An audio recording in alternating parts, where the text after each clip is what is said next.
Welcome into the best in true crime podcasting. This is True Crime Tuesday. I'm your host, Tim Dennis. Got a very interesting show today, folks. I want to thank our good friend Alan Warren, who forwarded these two guests to me today. I got the opportunity to watch a really great documentary this past weekend, and it was interesting in this fact. I don't know how many of my listeners know this. I think I've stated it before that I come from a mixed family. I have family or step family that's African American. I love them very, very much. I mentioned last week that my stepsister's mom passed away, and I had talked a little bit about Charlene and dedicated a show last week to Charlene. It was sad that she went. She had a very tumultuous life, and I felt kind of bad for my stepsisters because that was their last remaining parent here on Earth.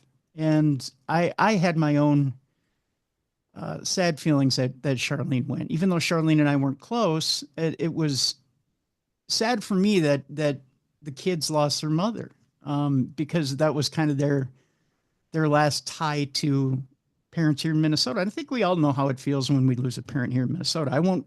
I'll digress and leave that for another time. I want to get into our guests today. And the reason why I mention this, mixed families, is because this documentary that I got to watch this past weekend really hit me in a different place and hit me where I live. The name of the documentary is Face of Hate.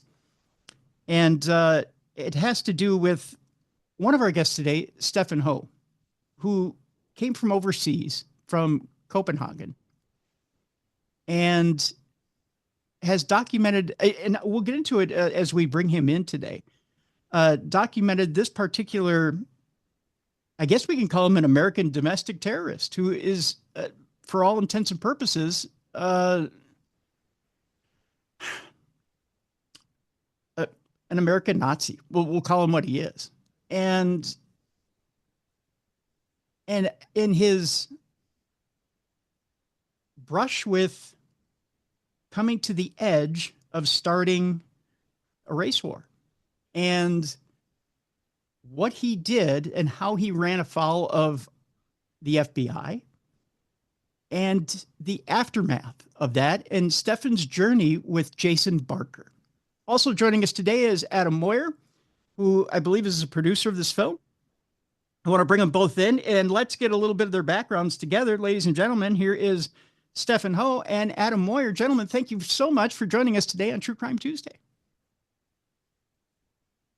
Thank you for having us. For having us. Let me ask this right off the bat here, gentlemen. And I want to ask this of you in particular, Steffen. Now, this isn't the first major criminal you've followed, correct? Or that you've documented? I mean, you yourself are a journalist, correct? Yeah. I started out 20 years ago, roughly, where I dived into the underworld of human trafficking, and for quite a bit investigated how illegal immigrants were trafficked into Europe. I met with some of the illegal immigrants and the human traffickers, which was quite scary, to put it mildly. So that is how long it goes back with me walking in the footsteps of criminals. And you don't just meet with someone in a safe place on neutral ground and interview these people, much like you and I are meeting on Zoom right now, along with Adam. You get right in their territory. You're right up in their face and right where they live. And you're putting yourself in danger every time you meet with these particular criminals. Yeah, but I guess I come from a background that is classical journalism. Way before you actually used the internet, way before you went and got all your stories by dialing in a number on your cell phone. All the way back when I started doing journalism in the mid-90s, you went and you met with people. And I've always found it fascinating going into these different environments where it was so far away from my world. I remember how I traveled to Bangkok, Thailand, and went to visit prisoners there at the age of 22, 23, when I was starting out as a journalist, and saw how they were tucked away in little rooms supposed to fit 10 people, and perhaps there were like 50 in there. So all these different environments, like the one that Jasen Barker represents, has always intrigued me. And I feel very fortunate that I, as a journalist, actually am able to go out there and see for myself. Adam, let's come to you real quick. What was the draw of Jasen Barker? And now Jasen lives in Michigan, which Michigan, as far as here in America, I mean, and you know, being here in America, is known for having groups of militia and some little seeds of, I don't want to paint Michigan with a broad stroke or broad brush here, but they do have little seeds of racial militias in Michigan. What was it particularly about Jasen Barker, of all people? Because he does have, well, spoiler alert here, he does have a bit of a Klan background as well. What was it about Jasen Barker himself that drew you to him and in this particular film? Well, I think for me, it was just his openness. It's kind of, for me, mind blowing when somebody with so much hatred and bigotry could be so open about it. And and I don't think that, I think there's a lot of closeted um, racists and KKK members, but when you have somebody who's willing to just come out and say it all, I think is very intriguing and an interesting character. And this is obviously a character-driven story, so I think that was what really got my attention. I found him amazingly open. Maybe a little too open. Let me ask you this, Adam. Did you find that much like it's said that sometimes criminals are open to a fault and sometimes that's their downfall? Do you think that had Jasen been a little quieter about his actions, he probably would have avoided jail? Uh, Probably, but then he may not have changed. I think him being so open about it and Stefan covering him as a journalist was very important to him making a change in the end. Stefan, I want to talk a little bit about you in particular and about impartiality as a journalist, because I think, let's talk about you in particular and your personal background and having to go into the lion's den, so to speak. I have to think with Jasen Barker, it had to be particularly tough to not only sidle up to the guy, but then to have to cover him from day after day after day. But yet, not only did you sidle up to him, but would you say you became friends with him? And can you explain a little bit about your background and why it was particularly tough to get to Jasen Barker? Can you please repeat? It was cutting up a bit. Oh, sure. Can you explain a little bit about your background and explain to our audience why it would be particularly tough to become friends with Jasen Barker? First of all, I think that for most, excuse me for saying normal people, it would be difficult becoming a friend of a person like Jasen Barker, regardless if he is black, white, whatever. But when you talk about other people the way that he does, when you have this hatred for other people that he does, then it's really difficult seeing that person as a friend. And I felt that way in the beginning with Jasen as well. I was horrified by the way that he spoke of others and by the things that he did. But at the same time, slowly, I sensed this shift in him. I sensed that it was not only hatred and disgusting thoughts about others that was the person Jasen. I felt there was also something good inside of him. And it came out a bit step by step. And as it did, it created this unlikely friendship between us. Because I've always had a curiosity and difficulties understanding why Americans become neo-Nazis. Uh, um, Naturally, I didn't experience World War II, but both my mom and dad, they grew up during World War II. I had family members that were put in concentration camps, white Christian Danes, but because they were in the resistance movement here. My grandfather was living 3 years underground because he was haunted by the Gestapo.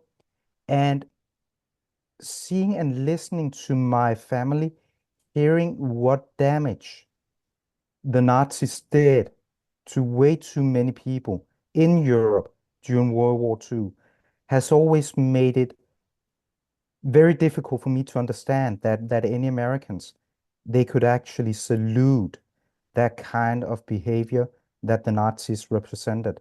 Um, so that was what intrigued me about Jasen and how I used my background, diving into his brain, so to speak.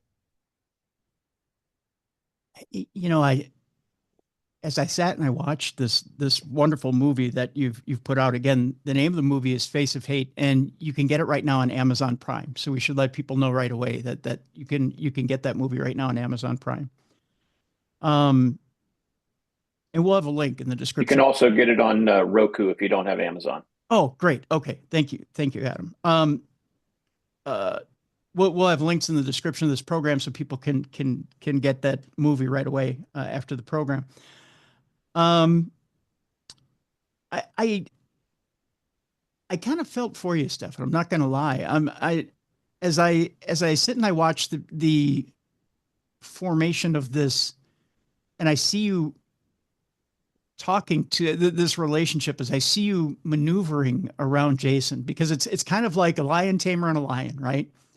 I see you doing this dance between you and Jasen, and see you trying to get the ferocity of this, let's face it, sociopathic and psychopathic person. Because as far as Jasen's concerned, his way is the right way, and the right way isn't going to change. He even admits to you at one point that he thinks this is comical. He thinks it's funny. And he doesn't see any reason to move in his views. But you have a way of disarming him. And if I can ask this question, where does this come from? Where did you learn this? Where does it, is it an instinct of yours? Is it training of yours? Where did you come across this to learn to slowly disarm Jasen and tell him, you know what, try it this way, or have you thought of it this way? I think it's instinct. I also think it is a question with the work that I do. When I go into a room interviewing a person, it really does what it is. I've interviewed famous athletes. I've interviewed prime ministers, etc. I've interviewed homeless people, people with mental health issues. I've interviewed Jasen, etc. And I always do it from the same point of view, that when I'm there, I'm only there to listen to their stories. And they're telling their stories of their own free will to me, so I better listen with respect. And I think that is what Jasen sensed, that I was treating him with respect. And probably that is not what he has experienced the most in his life. He has either been challenged by people in his everyday life because of his racial beliefs, which is fair, or he has been treated with a respect he didn't deserve, but that he would gain because of people being afraid of him. And then suddenly, I think he was met by a guy that just saw eye to eye with him. And slowly, that created this bond between us. But naturally, as a reporter and as a journalist and as with what I do, I come prepared. and I prepare for all persons on how to behave with them. If I go and I meet outlaw bikers, uh, I let them start out by being these he-men.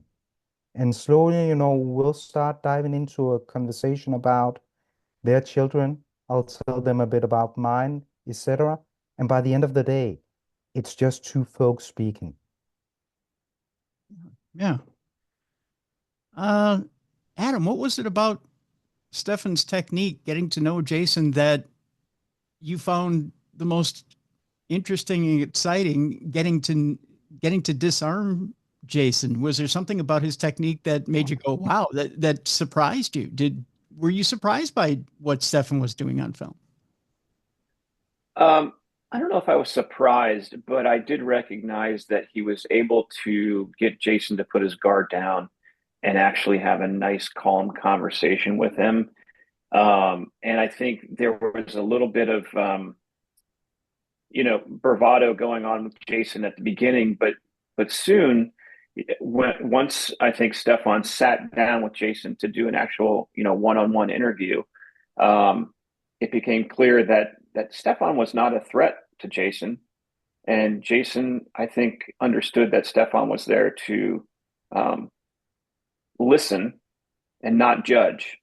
And that's important. There was no judgment on Stefan's part. It was just listening and asking questions to dig a little deeper and find out what's really going on inside Jasen.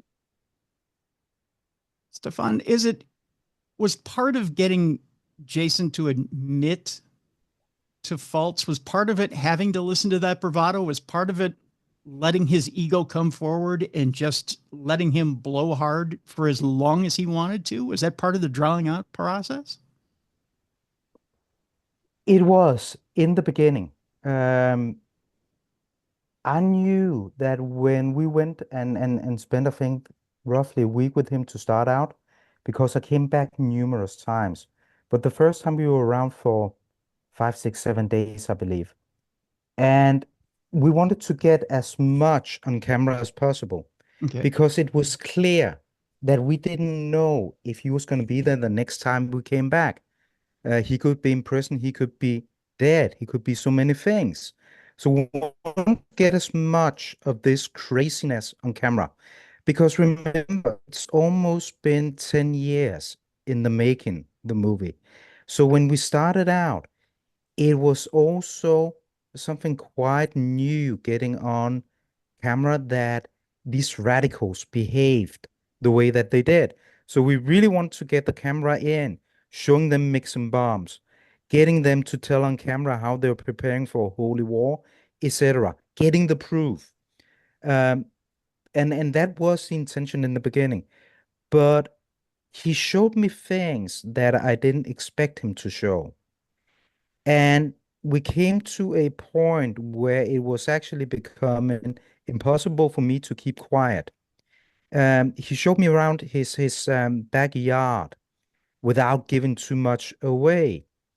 But he had a pig pen there, and he had named this pig pen after a German concentration camp called Dachau.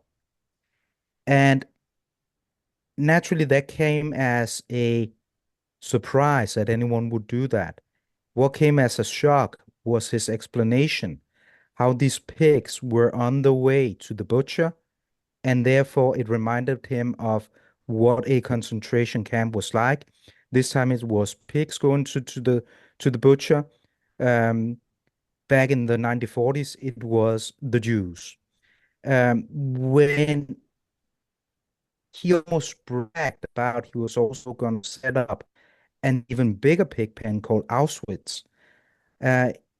I decided within probably 10 seconds that I was going to confront him with that I had family members who went to a concentration camp.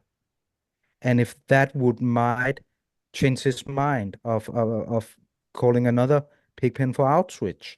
And I decided, top of mind, to confrontate him on that. And I think that changed the course of both the film, but also the relationship between Jasen and I. it could have gone two ways. He could have basically have gotten a gun out and taken off my head, or done it with his hands. And I actually expected he was gonna, choose the violent path, because he chose that in any other matters in his life. But as I took 10 seconds, he did as well. And he came back after those 10 seconds and actually apologized for his actions. He explained how embarrassed he was of himself. And I think that he not only dismantled afterwards the sign Dachau on the pig pen, he also kind of dismantled himself, choosing that this was actually the confrontation that would get him out of his hatred. That scene is very powerful, in that you use the word friend. You say to Jasen, "Well, I'm your friend, aren't you?" And you very much, you humanize at that point, even as he's trying to argue with you that he doesn't believe that the stories of concentration camps were true. And then he disavows how many Jews were killed in concentration camps. He throws out all the propaganda that Nazis throw out to deny or dehumanize Jews. And you continue to humanize the issue, which I commend you for. You continue to put a human voice and a human face behind what happened with that atrocity. And Jasen at that point can't deny it, because there's a human face in front of him telling him this happened. It really did happen. So with that, I ask you this question, Steffen. Why do you feel, and again, we kind of addressed it a little bit in the beginning of the program, why do you feel there is such a thing as an American neo-Nazi movement? Are we too far removed from Europe that it's easy for us to adopt an ideology that is ridiculous for us to adopt? That might be a part of the explanation. But unfortunately, you see that even here in Europe, we still have neo-Nazis. And I think that it is so easy for these people to put a face on the hatred, because it has been so exposed in the most horrible way since the 1940s. It is so easy for them to cover themselves in swastikas and in tattoos of Adolf Hitler, and at the same time having their scapegoats based on religion, if it's Jews, if it's homosexuals, uh, in America also if it's black people, etc. I think that these people, they would find hatred regardless, um, if it's neo-Nazism, or if it's just plain and simple skinhead bullies. Um, they need something to prey upon, because in their everyday life, I think that they're feeling hurt. I think that they feel lost. I feel that they have very low self-esteem. And if you have very low self-esteem, how do you make yourself feel bigger? You do that by making others feel smaller. So to me, it was more a question about how can Americans, being so ignorant about what the Nazis did in Europe during the World War II, suddenly salute something that they know absolutely nothing about. Yeah. Yeah.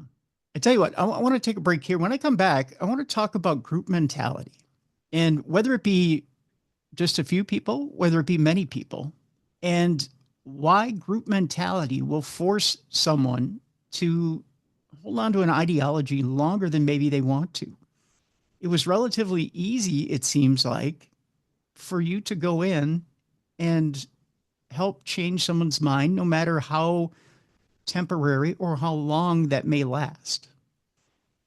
Um, I want to talk about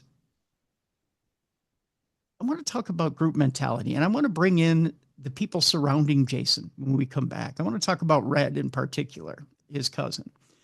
When we come back, we'll talk a little bit about Jasen Barker. We'll talk about his family members. We'll talk about the people who surround Jasen Barker and whether Jasen can maintain staying away from a neo-Nazi outlook, if that's potentially possible. And my guess, again, it's an intriguing film, folks. I encourage you to go watch it. It's available on Amazon Prime and Roku. It's called Face of Hate. And it's really, no matter where you stand in this world, is an intriguing film to watch, and a great study in humanism, for sure. Steffen Hou and Adam Moyer are my guests, both the journalist who participated in the film and the producer of the film. When we come back, we'll talk about a group mentality. Does a group mentality produce humanism, or does it produce hate? We'll talk about that when we come back next on the best in true crime podcasting. This is True Crime Tuesday.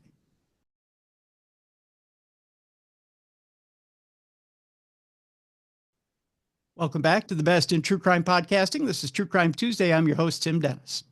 My guests are Steffen Hou and Adam Moyer, both the producer and the journalist involved in the movie Face of Hate, which is available right now on Amazon Prime and Roku.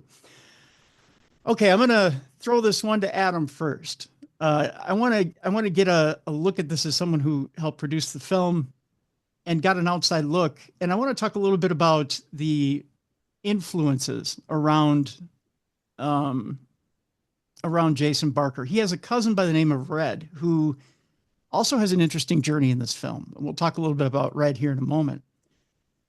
Red isn't necessarily a good influence for Jasen, as we first find out in the film. In fact, he's kind of poking the bear, so to speak. And we'll talk about that here in a second. But Adam, my question for you is this, and I want your personal opinion about this. I don't want the opinion of you as a filmmaker, having seen what happens in this film. I want your opinion as Adam, the person. Do you believe that a group mentality forces people to hate more, or do you believe that it forces them to become more kind to one another? Okay, so it's an interesting question. I would look at it more like, does a group mentality influence feelings? And I think it can, absolutely. Is that going to be feelings of hate? Perhaps. There's going to be feelings of love. Perhaps there's going to be feelings of whatever else. But let's call it community. Community can make a huge difference in one's life. And if you are surrounded by a community of hate, you will become a hater. You will love that community specifically, but if they are promoting and preaching hate, that's where you're going to go. If they are promoting love, then that's where you're going to go. So I think it depends on what the community is all about. I mean, we're all involved in our own little communities, whether it's locally to our school system or different things that we believe in. If you're an athlete, if you're a runner, you might be involved in a running community. So, and they're promoting health. So I think the answer is yes, a community can absolutely take you in a direction of your beliefs. But what those beliefs are just depends on the community. I noticed, Adam, interspersed within this film, there's cuts of one of the leaders of, I believe it was the clan that Jasen belonged to, and it was one of the older clan leaders, and it was just incredibly insane. The scenes were incredibly insane, and it had different things like him saying, "I love you, brother," and blah blah blah blah blah. Well, there's supposed to be this feeling of tightness, this feeling of community, but there's also this feeling of insaneness and rage that kind of pours off of them. And I get that there's supposed to be kind of this feeling of lunacy that comes off of it. But at the same time, you also get this feeling that there's this world that Jasen belongs to that almost feels, well, like family. Like this is his home. This is his family. This is all he knows. And if he leaves this, what does he have? Is that the feeling we're supposed to be getting? Well, I think so, and I think, I don't know if I would say what you're supposed to be feeling, but it's the reality. It's the way Jasen had lived his life for so many years, and his family was a part of that movement. His cousin Red was a career criminal. I mean, this guy went to prison for armed robbery. He got in a gunfight with the police. Like, this guy was a bad dude, like scary bad.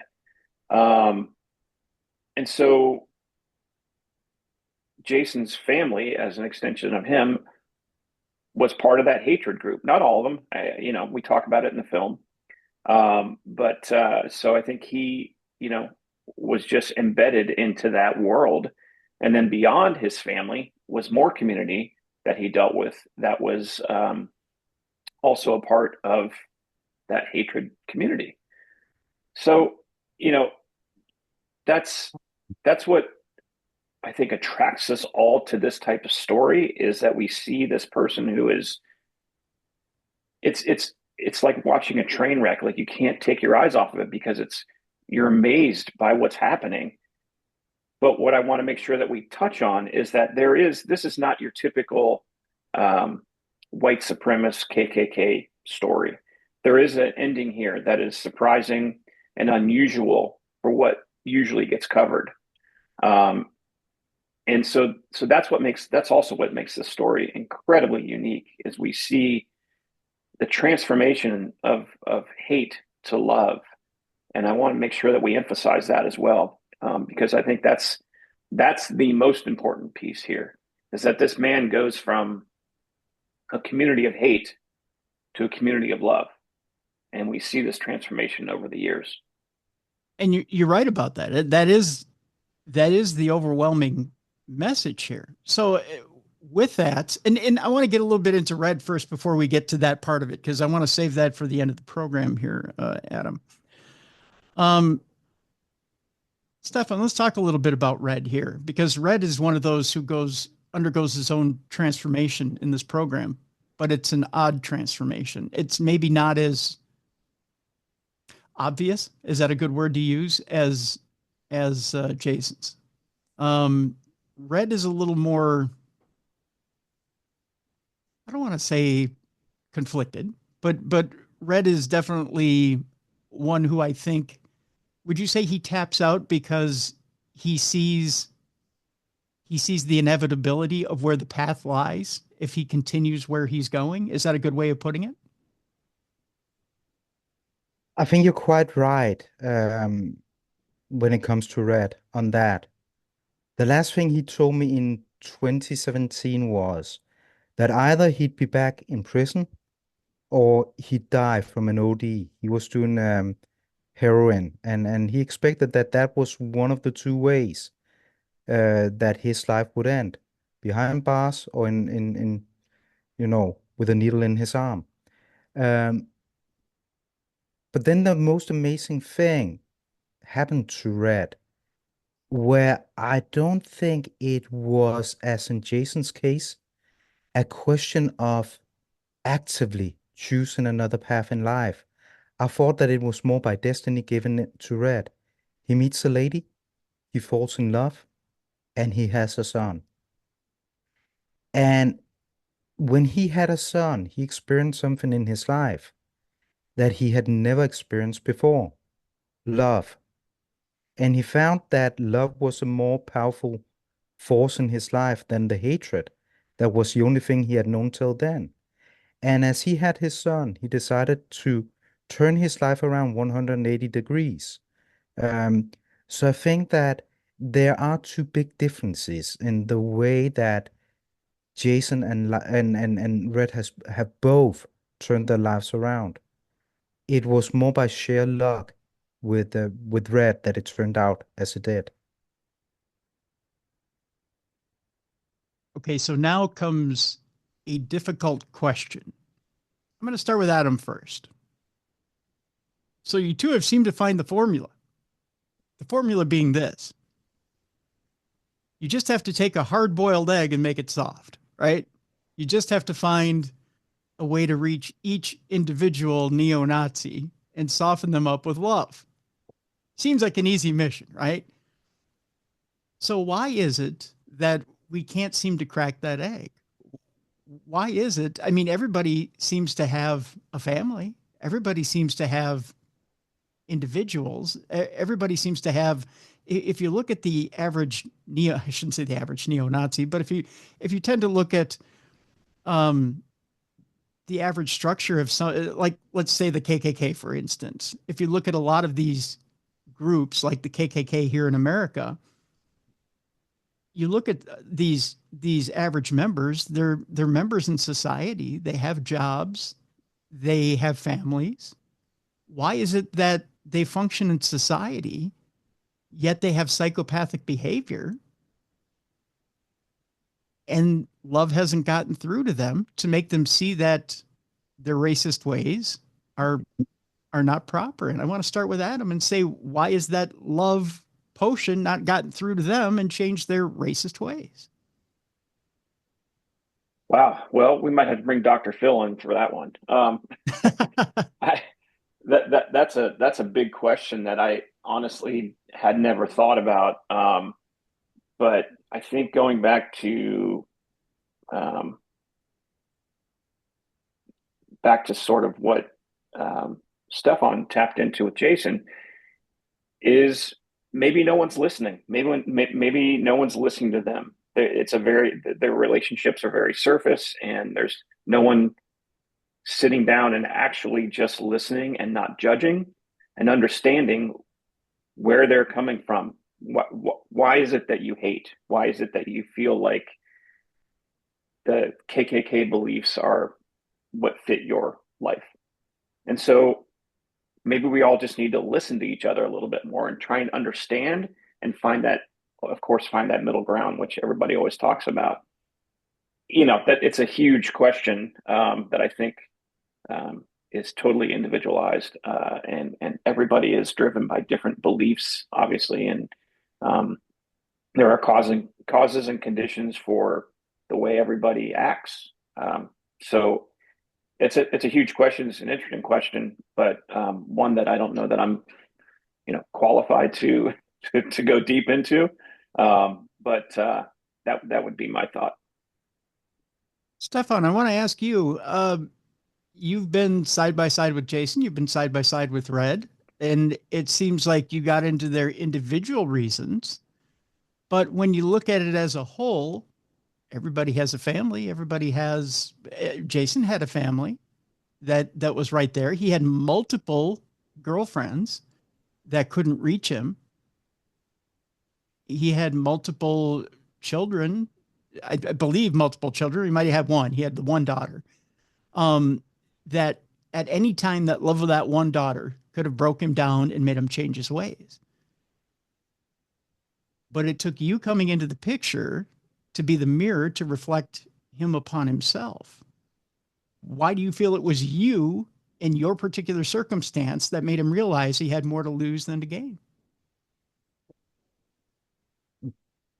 I think that what I helped doing or what I did was actually take Jasen back way before he had his own family.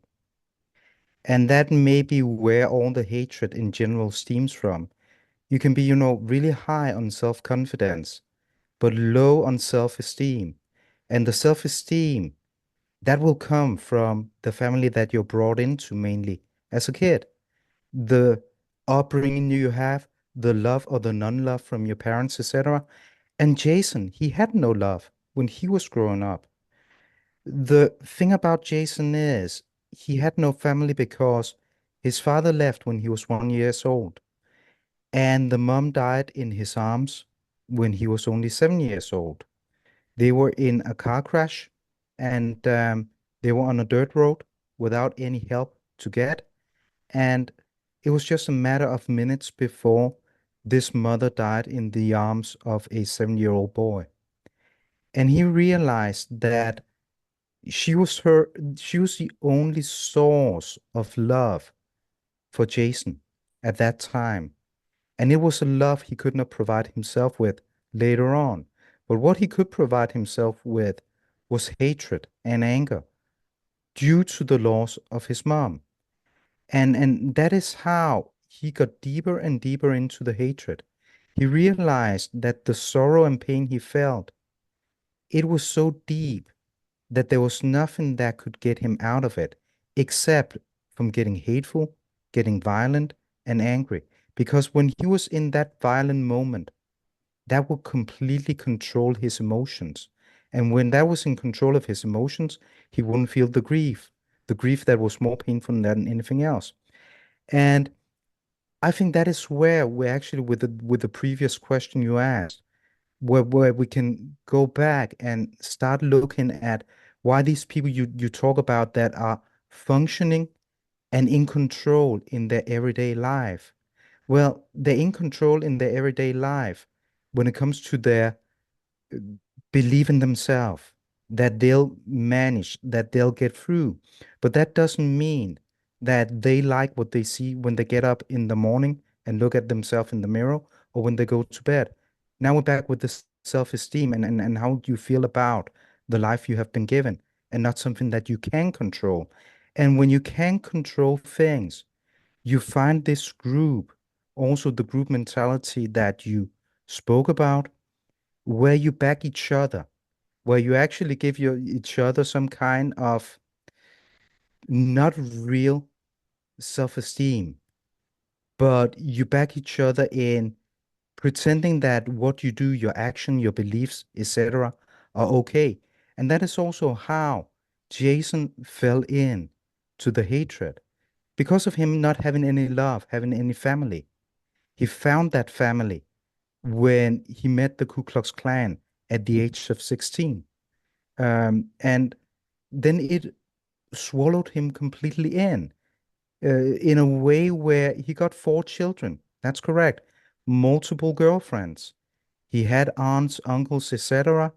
But what was much more powerful in his life was the sense of belonging with the Ku Klux Klan, because that was a sense of belonging he never felt as a child since he was deprived of it at the age of 7.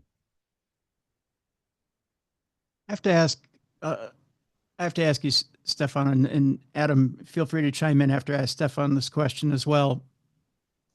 One of the things that both Red and Jasen have experienced is going to jail. And one of the things that's known in jail is that tribalism exists, especially along white supremacists. So you get in, you automatically, you group up right away for protection, for protection purposes, in order to survive, especially if you're a white nationalist. You get with your own kind, so to speak, in order to survive in jail. Do you feel this strengthens that bond? Do you feel that that makes it almost impossible at that point to break through that shell in order to get rid of that racist,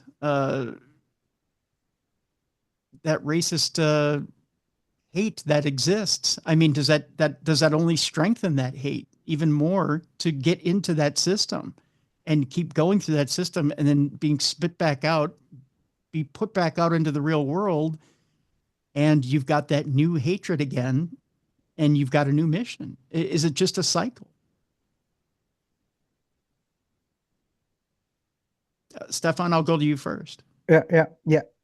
I absolutely think that's how it works. Once you're in that cycle, it's almost impossible breaking out of. It takes something very powerful to break the cycle, because once it's broken, it's not enough. You also need to escape it and create a new life that will not take you back. So once you're in the prison system, as both Red and Jasen were, it was catapulting the hatred into a new dimension. And especially in the prison system where you don't have much to live and breathe for. So the hatred actually becomes some kind of life force for them in there. But eventually they were both released. They've been back and forth to the prison system. But the last time that Jasen went back, he managed to break that cycle by staying clear of the white supremacy gangs in there. And by some kind of miracle. And I do believe that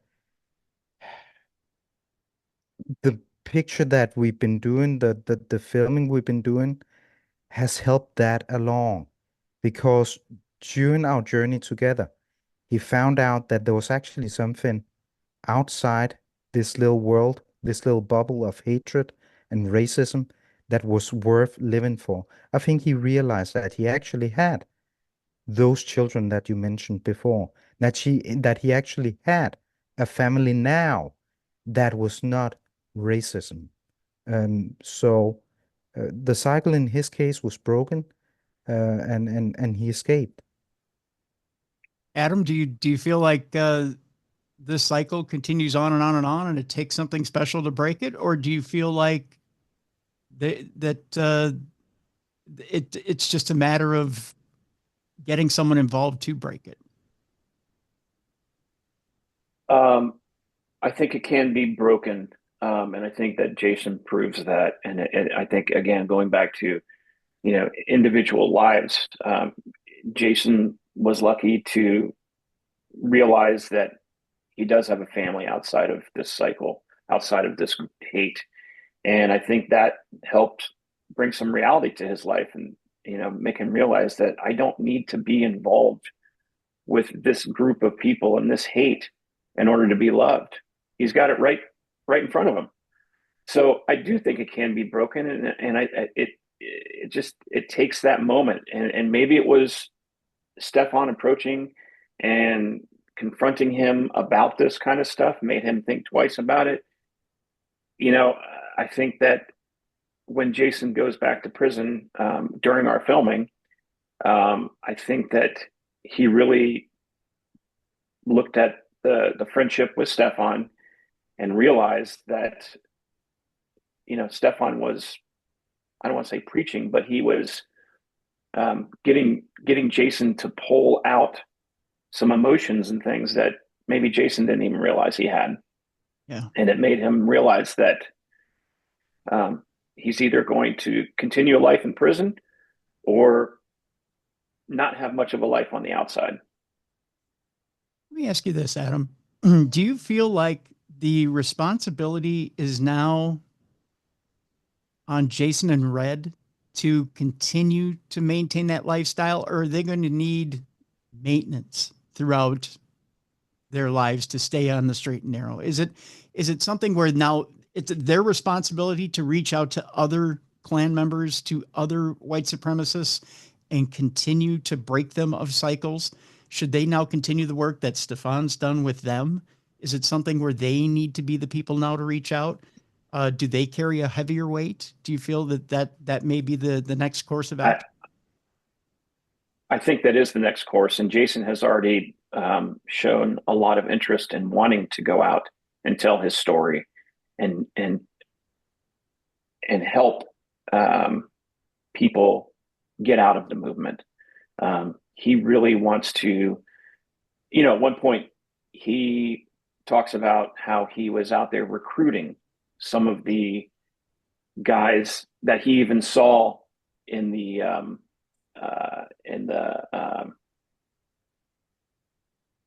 what were the riots down there in a few years back in 27 Charlottesville. Yeah, he saw some of the guys that he had recruited during the news coverage of the Charlottesville riot, and so he is very interested in going out and trying to help educate these guys that were part of the movement that he recruited into it. So I don't know so much about Red is on that track, but Jasen definitely is interested in continuing the education of these these folks. And I think that he does feel responsible to want to do that. In wrapping up today, Stefan, my last question for you guys is this. It's stated in the movie that Jasen and his group were American domestic terrorists, and that when you two came along, that they were planning something big. It isn't stated how big, but can you just give us an idea? I mean, you used the word yourself, holy war. The FBI got involved. The FBI essentially sent Jasen away. He is a grand wizard. That's not a small title when it comes to the Ku Klux Klan. Can you give us an idea of what we were looking at? I think that we were actually, and it's not to dramatize things, but I think that we were looking at something big. Remember, we did this over 10 years. And when we started out, they were planning on creating this militia. We were out there seeing them creating bombs, etc. And they were talking about how they were preparing, as you said yourself, for something big. 10 years later, when Jasen is totally out of it, the very last question that we ask him in the film is, to what extent he was actually contemplating domestic terror, etc. And one of his big idols back in the days was Timothy McVeigh. And he says that, he wanted to create something big like Timothy McVeigh, and having people know that it was him. He definitely wanted to cause the rockets, as he said.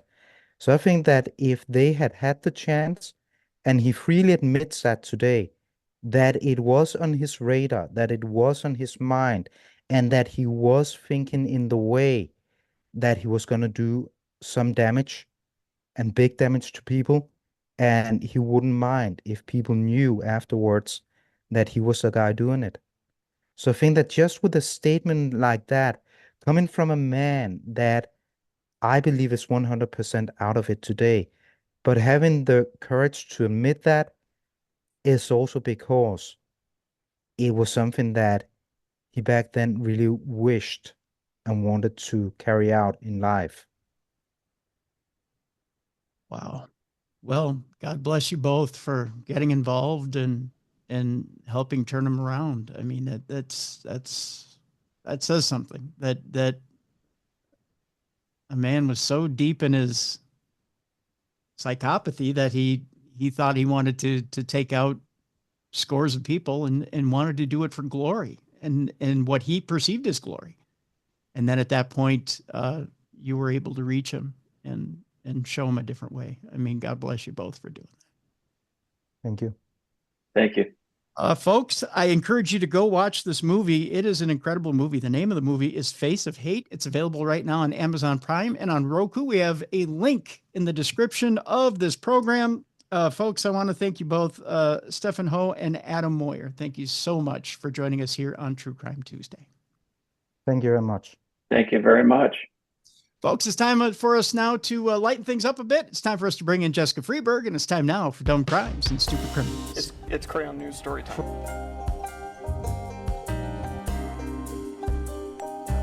What happened with this dude, Christ Bearer?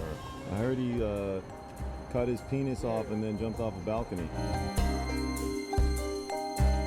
Suspect pulls gun from butt, shoots twice at Denver police. What is your emergency? I need help. And what's the problem? I'm too high. You're too high? Yeah. It's that time again, the time you're all looking forward to. It's time now for Dumb Crimes and Stupid Criminals. And with that, we need a co-hostess. So we're going out. We reached out to the far reaches of the universe. We couldn't pull any alien life in. I mean, that would make news, and I don't want to make news this week. It's a holiday week. So we reached out to the best in the biz. We went out and got her because she's got 3 books out there. We haven't made any movies out of them yet, so we're reaching out to filmmakers for that. But ladies and gentlemen, here she is, fresh off the Hindustan Times #1 bestseller list, Jessicafreeburg. Jess, how you doing? I'm good. I might be an alien. You don't know. That's true. I haven't checked into your background yet. I've been a little busy Yeah. on background checks. I'm an undercover alien. What planet would you come from then? Uranus, of course. Yes, that's true. See, I overlooked the obvious joke there, I guess. Well, I like to go for the low-hanging fruit, Tim. I appreciate that. You're a comedian after my own heart. Where my brain is these days. Yeah, that's right. That is also where we pull the stuffing out of the turkey this week. That's Ironically. Ironically, yeah. You got big plans for the holiday? Oh, well, first of all, it is my birthday on Thanksgiving this year. Is it? Yeah, so my big plan is to get another year older. Mm-hmm. And I'm hosting, which I keep joking, like that is not a birthday gift to myself. No, it's not. It's going to be a lot, but fun. I'm always hosting, so it should be fine. It's kind of a horseshit birthday gift, I'm not gonna lie. Well, the nice thing will be I'll be able to be like, well, it's my birthday. And then everyone will be like, okay, we'll do it. We'll clean up. You just go sit down. Oh, we'll clean up. Shouldn't they be cleaning up every year? Isn't that the deal? Right? I know. I do all the work. Oh my God, that's horrible. Yeah, I know. It's hard. It's hard being me. I have to sit down with the hubby and the kids and have a little talk with them, aren't I? No, they help. I'm just teasing. I have to have You have to micromanage though. That makes me crazy because they're always like, just tell us what to do and we'll do it. And I'm like, just look around. How many years have they had the house and the cupboards and the dishes and know where everything goes? You shouldn't have to micromanage. It should be body memory by now. Yes. I don't know. I talk to my girlfriends and I'm not alone in this. Like there's just like this need for people to be told what to do. And I'm like, well, nobody tells me what to do. Just do it. That's right. Just do it. Right. It's your house too, kids. You know? Yes, that's right. Yeah. What are you guys doing? Are you hosting or going somewhere? We're headed over to my uncle's house. Oh, that'll be fun. He's I gotta tell you something. If I can, one thing I'm thankful for. My uncle has successfully triumphed over a couple different forms of cancer. And wow, he continues to make the bird and a couple of sides every year. Wow. I mean, you want to talk about a tough guy. He's a tough guy. Yeah, no doubt. He's probably not even bitching about it like I am. Oh, no. No. Doing it with a happy heart, Tim. Yeah, he does. I love it. He loves providing for the family. It's so to my Uncle Ron, just thank you. That's all I can say. Just thank you. That's kind of his gift to the family. So he hosts on Thanksgiving. So yeah, I'm just grateful that he does that. So and he's grateful to do it, I'm sure. Yeah. So we head over there, and that's kind of and then my sister is going to do Christmas. We do Christmas Eve, so my sister Steph will do Christmas Eve. So we've kind of got it all figured out for the holidays. So it's kind of nice. So I'm really grateful for having those two relatives and being able to have a place to land, so to speak, for the holidays. So grateful for those two. And yeah, and continuing those traditions for the holidays. So that's really nice. So yeah. So with that, let's I say we continue this tradition of dumb crimes, stupid criminals. Jess, what do you say? I think that sounds good. I love traditions, and this is one of my favorites. Yes, indeed. We'll start it off today with a tradition of bad drivers. What do you say about that? It turns out that out in Orange County, well, not Orange County, but Orange, California, they still have the tradition of the bad drivers that can't quite learn that we've paved new roads and put new things in those roads, as a historic fountain has been put in a little bit of, I think they've put a roundabout in. How do you feel about roundabouts, first of all? Well, I don't mind them. I mean, I know that people kind of hate them because there's a lot of accidents in them, but I was hit by someone running a stop sign a while ago with my kids in the car. I mean, it was years ago. And getting hit someone going 45, 50 miles an hour is much different than someone just, clipping you in the roundabout. So I'd rather have those benders than get nailed. Yeah, yeah. The roundabout, yeah, getting hit in a roundabout is a lot easier than getting hit going 45, 50 and getting clipped. That's for sure. Yeah. This person, I think, took the fountainhead on, which is not too easy, but not the first person. Uh-oh. Right. But not the first person to ever hit this fountainhead on, which is kind of weird. Let me explain with this story. The historic fountain at the center of actually, it is at the center of a roundabout. I'm wrong. They did take it head on. The historic fountain at the center of a roundabout in Orange was hit by yet another driver over the weekend, marking just another incident in a string that dates back years. City officials say in this instant that the driver plowed into the fountain without slowing down, damaging it yet again. So they just keep driving straight. The thing with the roundabout, Tim, is you got to turn around to get around it. Some people don't grasp the concept, Jess, that you slow down, you yield. That's another big thing when you hit the roundabout, yield. And then, people don't get that. They just think I just fire myself into the intersection and go, and everybody else yields. They don't get the whole European bit with the roundabout. City officials say in this instance that the driver plowed into the fountain without slowing down, damaging it yet again. This time, however, the driver was arrested after Orange Police Department officers discovered nitrous oxide inside the car. While a sobriety test revealed that they were not under the influence at the time of the crash, the 18-year-old Rancho Santa Margarita woman was still arrested for possession. Neither she nor her 17-year-old passenger were injured in the crash, which saw the woman jump a curb, slam into a bench, and eventually the fountain. She took it the hard way. Yikes. Yeah, yeah. And those were real sound effects from the scene of the crime, Jess. Oh, yeah. Yeah. So real. Like I was there. Yeah, just like you were right there. While Orange County Public Works crews were already called to the scene to begin initial repairs, business owners in the area are disappointed by another instance that leaves their beloved Plaza Park, which was constructed in 1886, damaged. Jack Carlisle owns the Potting Shed, a small shop in the Old Town Orange area. He, along with other business owners in the area, say that there are about 6 accidents annually in the exact same spot. When cars are coming down here, they see a sidewalk. They don't see the turn, he said. The sidewalk is about the width of a car. So sometimes they think, oh, it's a lane, right? Well, not quite. Crash after crash, some so bad that the area has been shut down for months. And no matter what changes city leaders try to make, it doesn't seem to do the trick. Last March, a driver hit the fountain at such a high rate of speed that their car flipped over multiple times, causing damage so extensive that the area was closed for more than a year.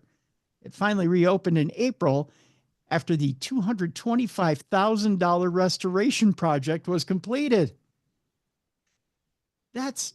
Oh my gosh, that's insane. That's a big accident. I mean, come on.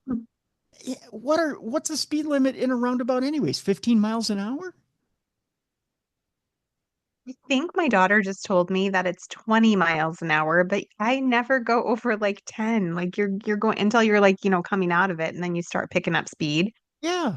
Yeah. I mean, come on, folks. I mean, you got to see that there's this round thing coming up. I mean, you don't hit the gas and go. I mean, that, you want to naturally slow down a little, right? I would think. Yeah, you would think so. You'd think so. Among the safety measures implemented around the fountain are black traffic bollards, flashing light signs, and even metal poles at the entrance to every quadrant of the circle. Still, the crashes keep happening. I think they've planned pretty well. You think? I don't know. Maybe California drivers are that bad. Are they that bad? They are kind of crazy. So my daughter goes to college in San Diego, and their interstate driving out there is no joke. I mean, they are going. Yeah.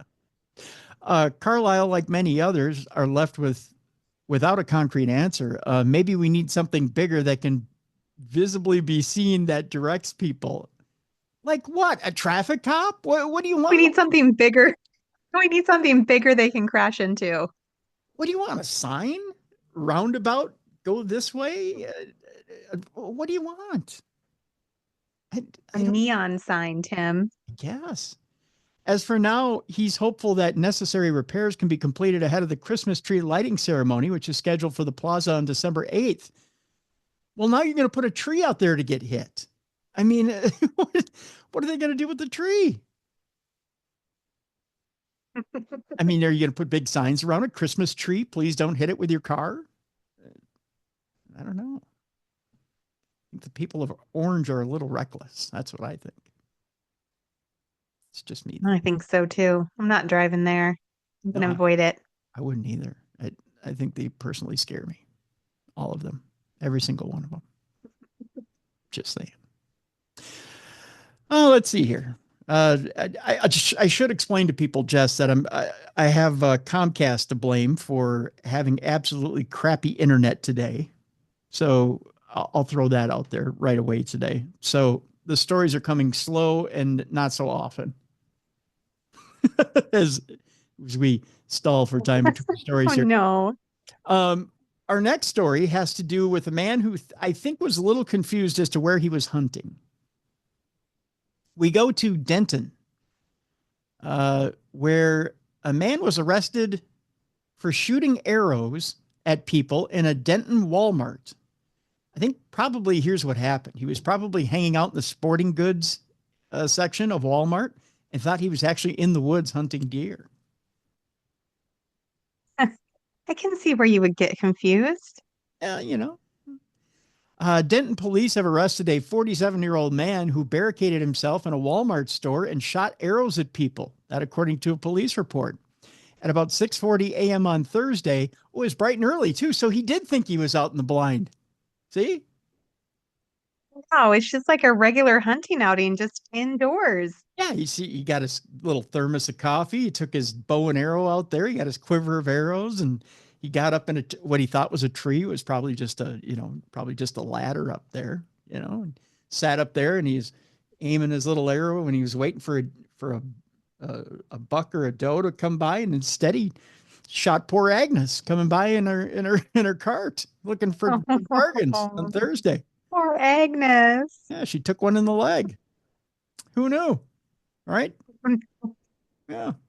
At about 6:40 a.m. on Thursday, officers were dispatched to the Walmart at 2750 West University Drive. Several 911 callers reported a man who was shooting arrows at people.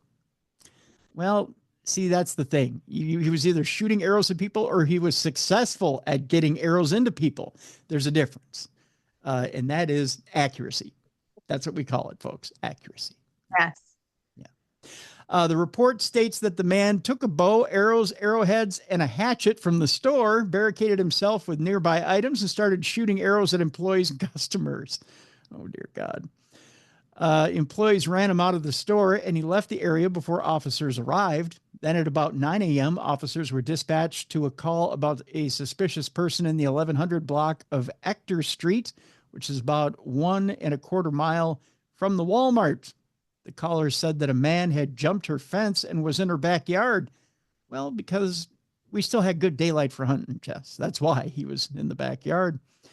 Officers arrived and detained the man. The homeowner said she wanted to press charges for criminal trespass, so officers, of course, arrested him. After transporting him to the City of Denton jail for booking, officers discovered he was the same suspect as in the Walmart incident. He was also charged with aggravated assault with a deadly weapon for allegedly shooting arrows at people. From 12:01 a.m. to 11:59 p.m. Thursday, the Denton Police Department handled 359 service and officer-initiated calls and made 16 arrests that day. So, day's busy. I don't know why they felt they needed to put that in the story. Probably to make you feel sorry for the Denton Police Department. I have no idea. They got a lot going on. They do have a lot going on. Yeah. Another guy who has a lot going on. This story fascinates me, Jess. I figured I had to let people know about this particular story. I don't know. Have you been following the local news here? Well, I do watch it in the morning when I drink my coffee. Which part are you talking about? There's a Wisconsin man who faked his own death. And Yes. have you seen this story? Okay, so this Wisconsin man fakes his own death and leaves. I mean, he leaves his family, leaves a family behind, leaves his children behind, and flees to Eastern Europe somewhere and ends up shacking up with this woman, right? Well, thanks to some police, they end up finding him. And their whole thing is, well, we're going to get our man. And he ended up leaving clues behind in an email. And I'll tell you more about the story here in just a second here, Jess. It's highly unusual. First of all, the reason the police department gave at a press conference here yesterday was so unusual. First of all, okay, so the guy fakes his death, but then you find him, and he did give law enforcement a reason as to why he left. But the law enforcement says, well, we want to get him back for the holidays so he can be with his children. He didn't give a shit. He wanted to leave. He didn't care about his children. It's very nice of them, but he doesn't, he doesn't want to be there. Clearly, he pretended to drown and they were out looking for him for days. Right. He was like, I don't care about my kids. So he left and went to Eastern Europe with this woman. He's not thinking about his kids. I don't think he's coming back for the holidays. I don't know how to tell the cops this, right? The whole, I don't think he's coming back. I don't think Can you imagine how awkward that would be for his wife? Well, right. Like, let's just say like he decides, oh yeah, I think I'm going to come back and visit the wife. Right. But I'm going to go back afterwards. I'm going to go back to Eastern Europe afterwards and go hang out with the chickie. Right. He just wants to come back and carve the turkey, and then he's going to go back and do some other kind of carving. Yeah. He's going to, he's going to get a little boning with another turkey. It's like, what? I don't get where the cops are with this. It's like, well, we just want to return him back to his family for no. Yeah, I'd be like, no, I'm good. He can stay. Yeah. I don't know where the cops' mind are at. Like, maybe this guy still has maybe he still has a bone in his body that there's a morality play here. Like, he'll think maybe, I don't know, maybe he'll feel bad for the kids and I'll come back and see my kids. And what kind of odd family dynamic are you trying to set up for the holiday? I don't know. Let me read the story. Yeah. So we go to Green Lake, Wisconsin, where Ryan Borgwart is the man who faked his own kayaking death and fled to Europe and made contact with law enforcement and revealed how he concocted his plan to disappear. Borgwart disappeared on August 12th after he took his kayak onto Green Lake and never returned, prompting his family to grow concerned. Green Lake County deputies responded and found Borgwart's car and trailer. Boaters discovered his capsized kayak in a tackle box that contained his wallet, keys, and license. Divers from search and rescue organization Bruce's Legacy assisted in looking for Borgwart in the lake, so he cost revenue as well to try and find him, which reaches over 220 feet deep. That lake does. The sheriff's office spent 54 days searching for Borgwart. 54 days, Jess. That's a lot of revenue to look for a guy who's right. They were saying he has to pay all of that back. Right. Now, Keith Cornican of Bruce's Legacy told Green Lake County's Mark Padal, that if his divers were unable to locate a body, then there wasn't a body in the lake. They learned Borgwart's passport was used in Canada the day after he disappeared. Investigators searched Borgwart's home and learned that he cleared his browser, replaced the hard drive, moved money to an overseas bank account, and took out a $375,000 life insurance policy and communicated with a woman in Uzbekistan before he disappeared. So by now, you know, okay, he faked his death, right? Yeah. Padal said at an earlier news conference, it's very clear that he faked his death. Now, in a November 21st press conference, Padal confirmed that Borgwart was alive and located somewhere in Eastern Europe. A woman who speaks Russian reportedly reached out to law enforcement and connected them with Borgwart. Maybe she's getting tired of him. I'm just saying. It's like, take him back. Yeah.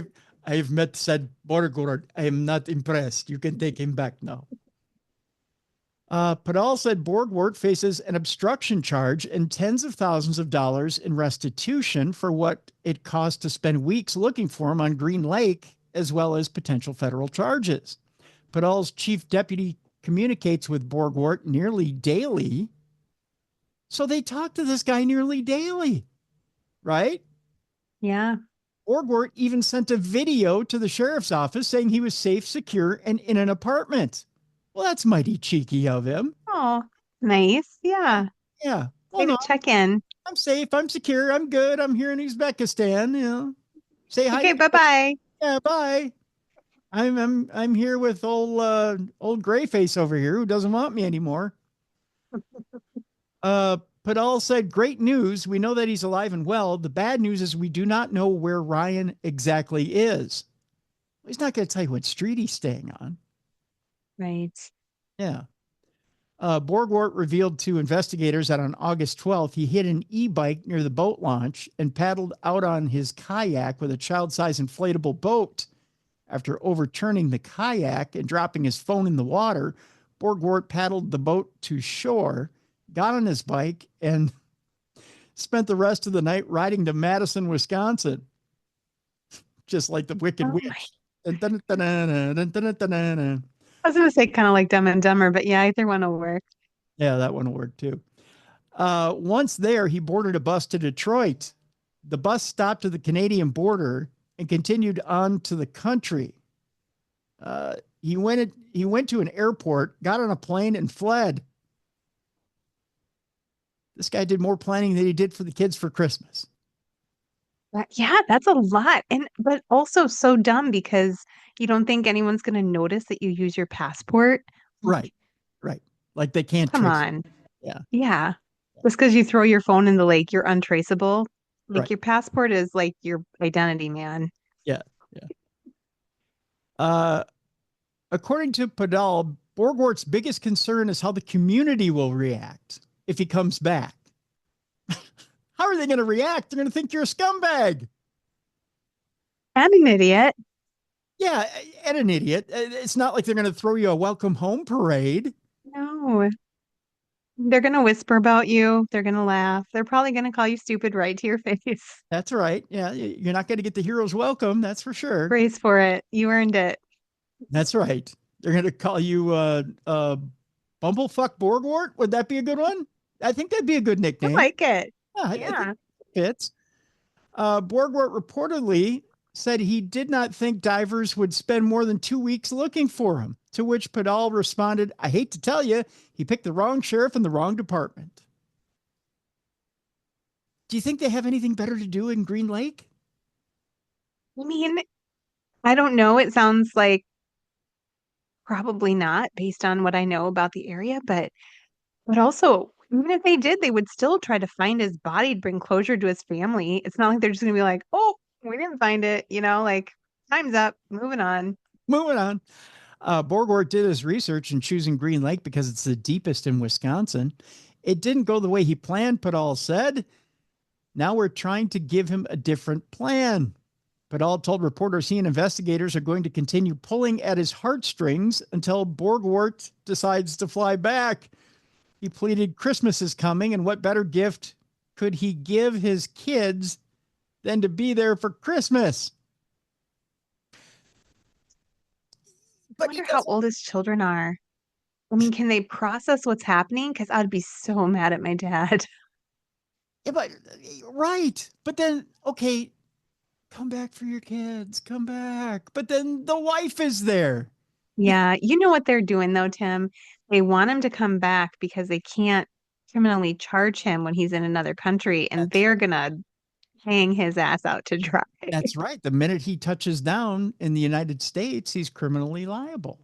Yeah, he's gonna get arrested. That's right. So I got news for him. You're coming back for Christmas. Your Christmas is gonna be spent behind the bars. That's right. That's right. And he'll be performing in the jail play, which is called Keep My Ass Virginal. Yeah, it's a Christmas miracle. Yeah. I just don't see I don't see where this guy is gonna, yeah, I don't know. I don't know what the extradition treaty is in Uzbekistan, but I'm sure it's not a friendly one. And I tend to think if this woman in Uzbekistan gave him up, I don't think they're getting along all that well. So No. And what does he have there? I mean, he has no good options. If he stays there, the only thing he went there for, clearly she doesn't really care about him. yeah, If he comes back, he's screwed. yeah, it's just Way to totally ruin your life. I don't know how to tell him, but he got in a bad situation, and it's getting worse by the day. Yeah. Ooh, Well, that might be the stupidest criminal we've talked about in a while. yeah, but and he's ours. Yeah, He's from the Midwest. that's right. Another one here, Jess, from the Midwest, who really literally thought Red Bull gave him wings. A man in St. Charles, Missouri is charged with stealing a shopping cart full of Red Bull and leading an O'Fallon police department on a 120-mile-per-hour pursuit. Oh, trying to make off with his Red Bull?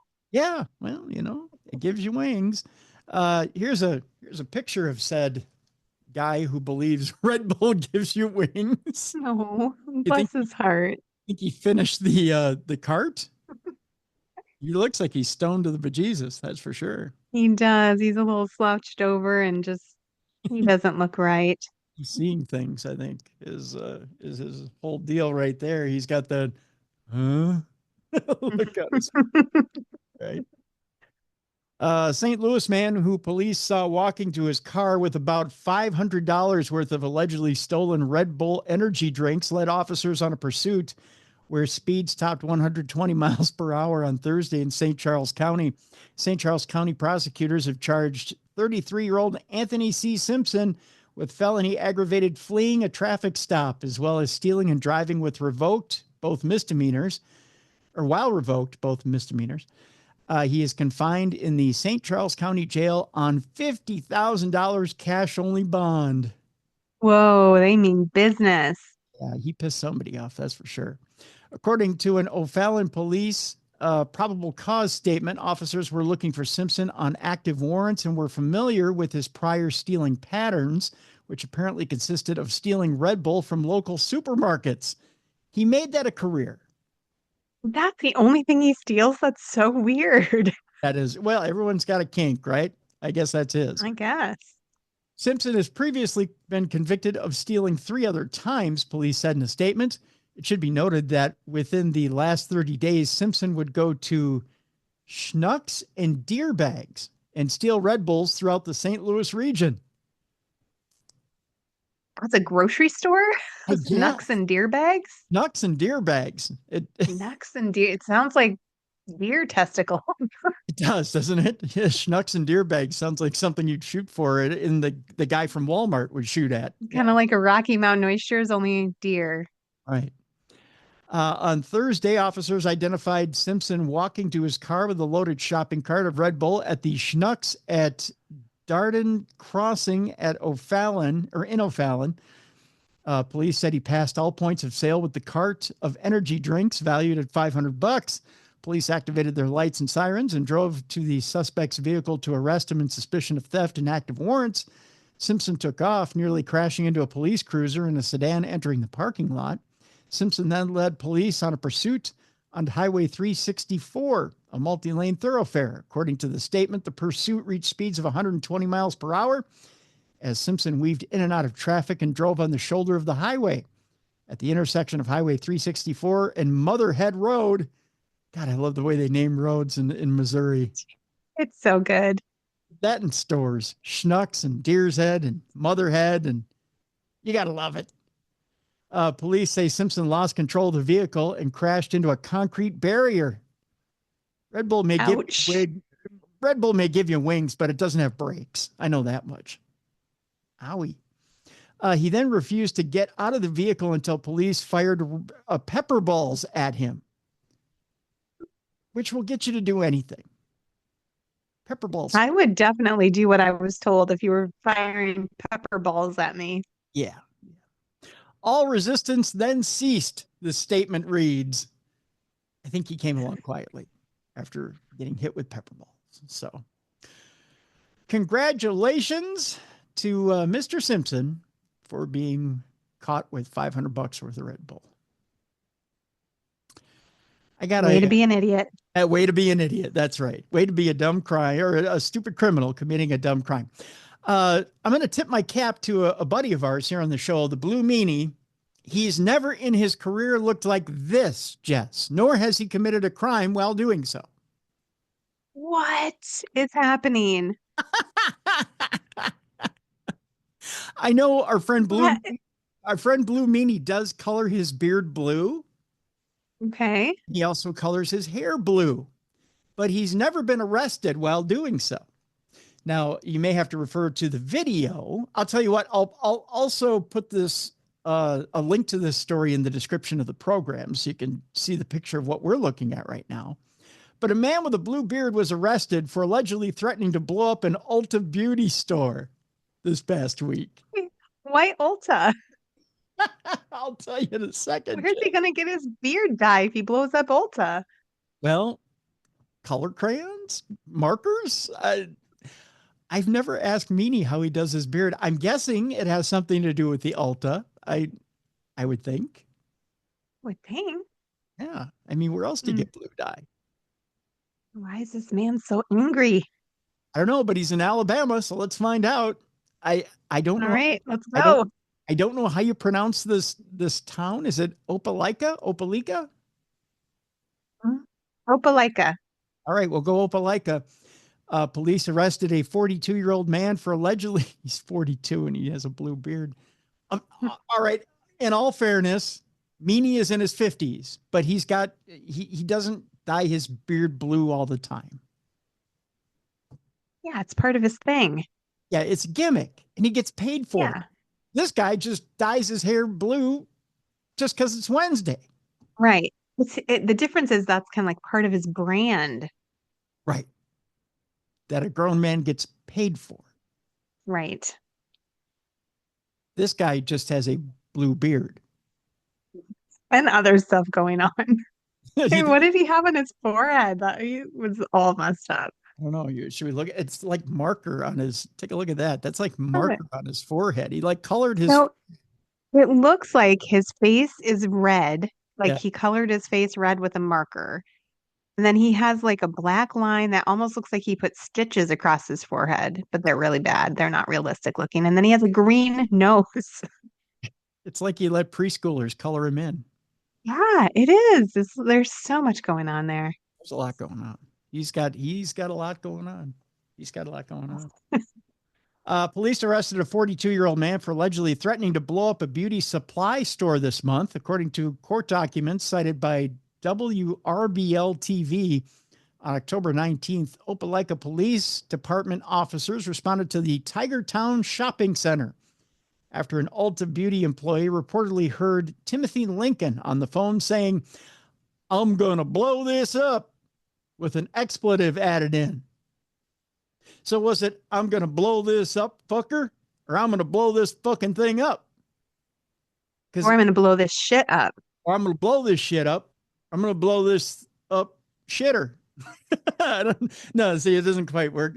Yeah, I mean, it just depends on what the expletive is. I mean, you got to put the right. Hard to know. Yeah. You got to put the right emphasis on the wrong syllable. Maybe he ended it with bitches. Oh, I'm gonna bitch. blow this shit up, bitches. Yeah. Ooh, that's a good one. Yeah, that's what I would say. Yeah, I'm gonna blow this shit up, bitches. That's a good one. As a result, Ulta evacuated all customers and employees from the store. Well, he just done angered a whole bunch of tweens and teens. Boy, Let him loose on him. That's right. Police arrived and arrested Lincoln. Lee County jail records show he was taken into custody on a charge of making terroristic threats. WBMA TV reported that Ulta banned Lincoln for life. Well, that's going to affect his beauty. I'm just saying, Jess. That's really going to screw with beauty. I mean, I feel like he can accomplish what he's got going on at a Michael's or the crayon section of Target. At a Michael's. He can walk in and point at the paint section and just go, I'll take plenty of that right there. Exactly. Yeah. I don't need your Ulta beauty. I can pay $2.99 and use a can of spray paint. Get the job done. Do you think if he asks nicely, he can guide Santa's sleigh tonight? I'm just asking. What is the most terrifying Santa ever? Does he have like a camouflage tank top on? There's so much wrong with him. He's gonna. Oh my gosh. Viva la revolucion. I don't know what he's I don't know what revolution he's guiding there. It's I mean, he's got the red and blue. It's kind of America. I don't know.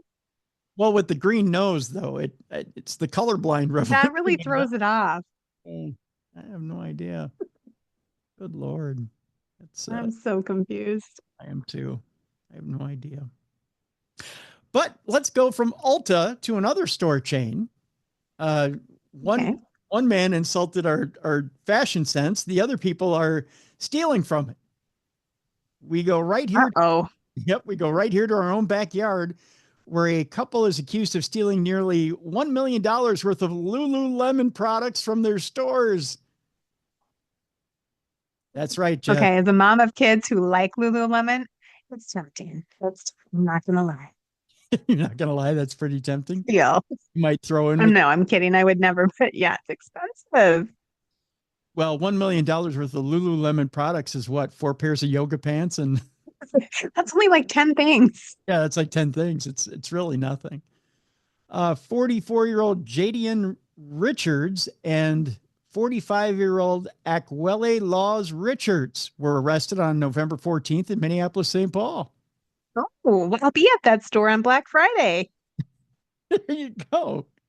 Getting 15 things for $1 million. I mean, it's 50% off that day. So I told my girls, we can do it.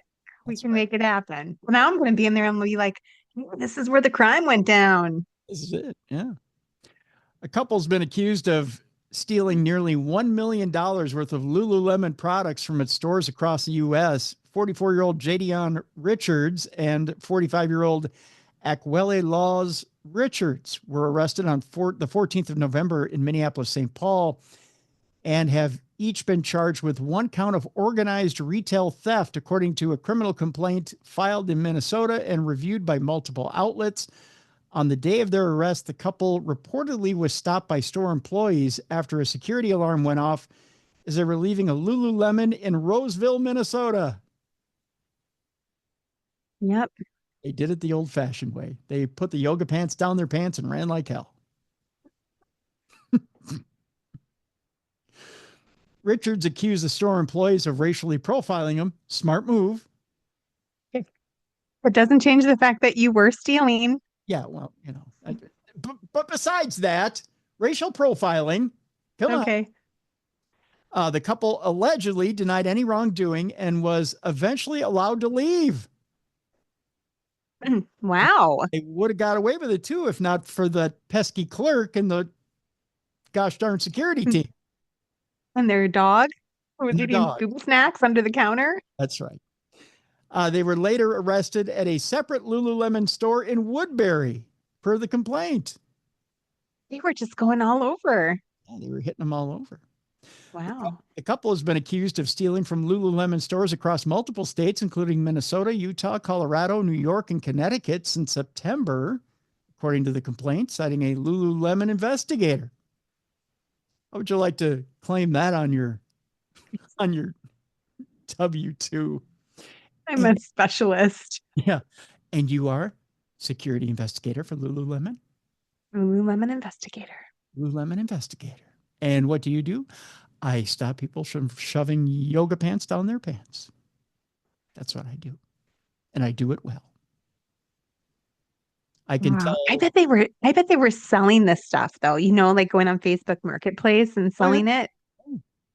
Yeah. And making a fortune. Yeah, selling it to soccer moms like me. I'll take a pair of yoga pants for $80 instead of 110 for my kid. Tell me if you didn't see Lululemon yoga pants for $40 on Facebook Marketplace, you wouldn't pick those up.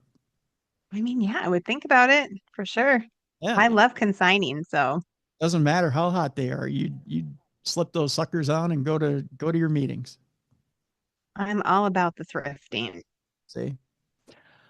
Another method involved one of them buying several cheap items while the other carried more expensive items with security sensors attached to them. Upon exiting the stores at the same time and setting off the security alarms, one person would stay behind and show a receipt of the purchased products while the other person would walk on with the other stolen products.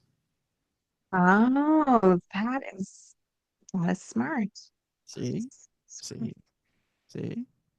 Following their arrest, police obtained a search. Stupid yet smart. He's stupid yet smart, right? It was a tandem. It's like a tandem bicycle of crime. Following their arrest, police obtained a search warrant for a hotel room that Richards booked at a Marriott in Bloomington, Minnesota. Guess which Lululemon they hit up there? Yeah. The one I will be at on Friday. That's right. Upon entering the room, officers discovered 12 suitcases, including 3 that were filled with Lululemon products that still had tags attached. The products were estimated to be worth more than $50,000. That's crazy. Isn't that nuts? 3 suitcases, 50 grand. 3 suitcases worth of Lululemon. In a statement to NBC following the couple's arrest, Tristan Shields, Lululemon's vice president of asset protection, said this outcome continues to underscore our ongoing collaboration with law enforcement and our investments in advanced technology, team training, and investigative capabilities to combat retail crime and hold offenders accountable. We remain dedicated to continuing these efforts to address and prevent this industry-wide issue. The couple had reportedly stolen up to $1 million worth of Lululemon products in total. If convicted, the couple can face a maximum sentence of up to 15 years, a $35,000 fine, or both. It was both. Throw the book at him. Throw the book at him. And give me my discount for backing that. That's right. That's right. I'm going to get a whole $5 off those yoga pants at Lululemon. So they're only $105. That's right. What a bargain. What a bargain. It seems like once a week on this program, we deal with an unruly passenger on an airplane. It turns out this week is no exception.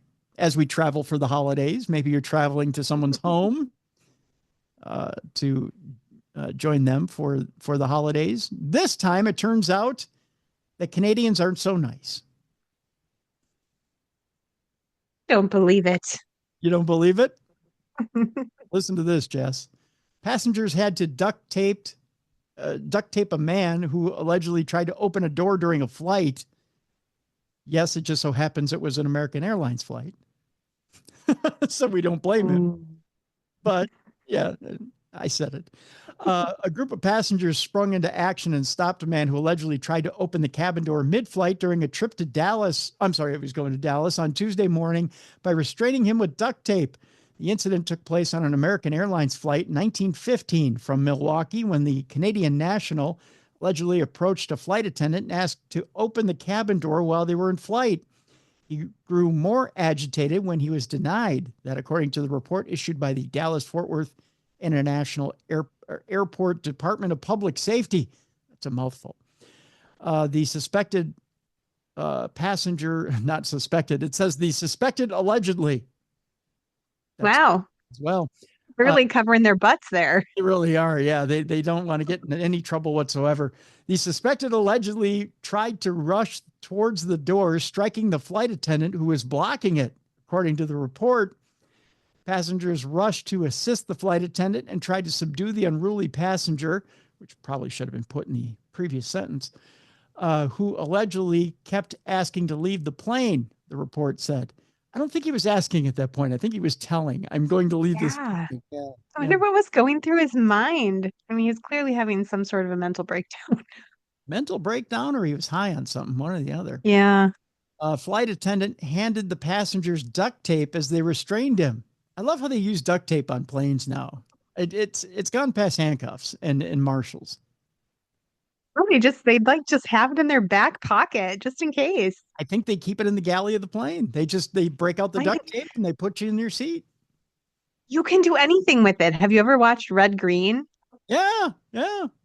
They love duct tape. Oh, it's good stuff. And you're not getting out of duct tape. If they take and wrap that you about 15, 16 times, you're not getting out of it. No, and when you do get out of it, that's going to hurt.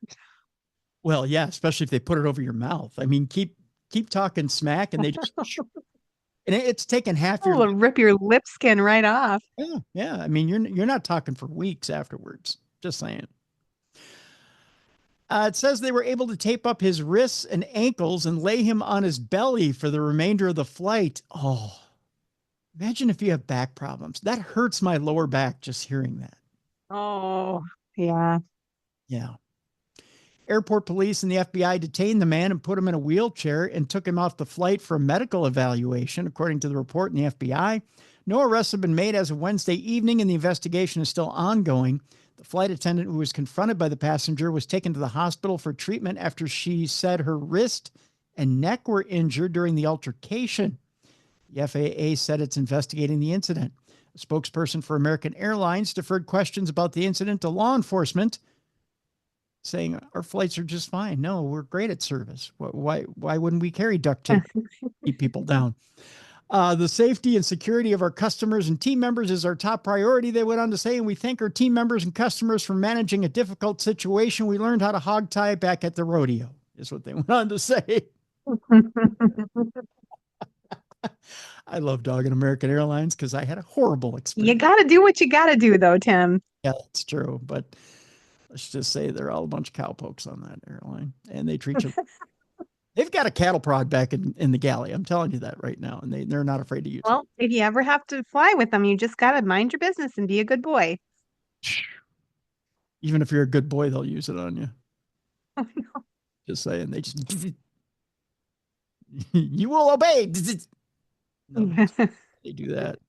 You're like, could I please get some water? No. They do a lot of that. Yeah. One more story before we get to our not safe for work portion of the program here, Jess. Turns out a drug dealer was jailed after he made a 1 in a million type mistake.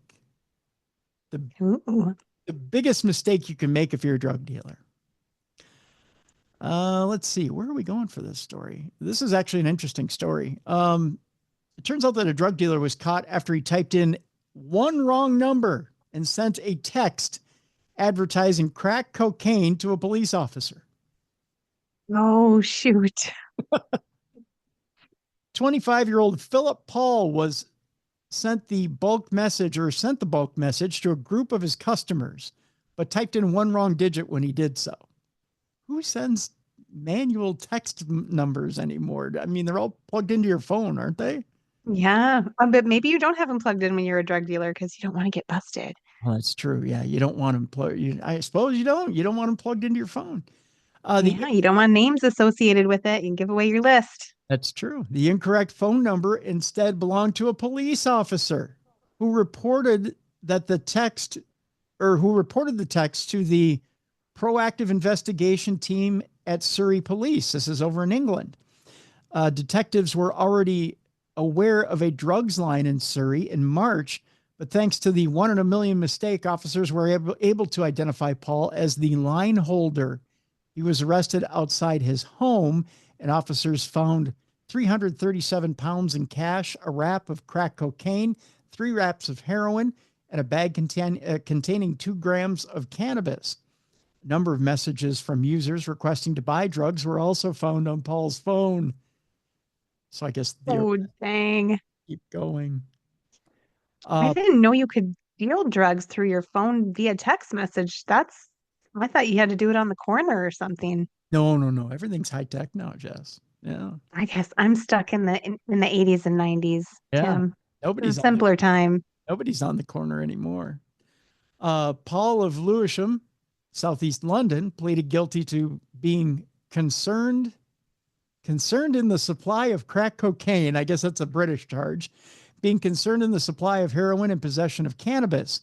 He was sentenced to Chichester Crown Court in West Sussex on November 14th to 3 years imprisonment. Investigating officer Police Constable Joseph Brown of Surrey Police said drug dealing can have a hugely disruptive effect on the local community, and dealers make their ill-gotten money off the misery of others. If you come into Surrey to deal drugs, we will pursue you and bring you to justice, was his statement. I just think it's funny he got one number wrong. Oops. That's a big oopsie. That's a big oopsie indeed. All right, it's time now for our Not Safe for Work category here on Dumb Crime, Stupid Criminals. If you are at work, of course, put in your earbuds. You don't want your boss to hear this or the people around you. If you are at home and you have the little kids around, you probably want to lock them in a closet somewhere and be a good parent and not have them hear. And probably put your earbuds in as well. A while back, Jess, we had reported about a Colorado pervert who did some sick things to some pastries in a Safeway. This was a while back. Oh, ew. Yeah. Well, it turns out that he's been charged. It turns out that a Safeway worker was filmed inside Safeway.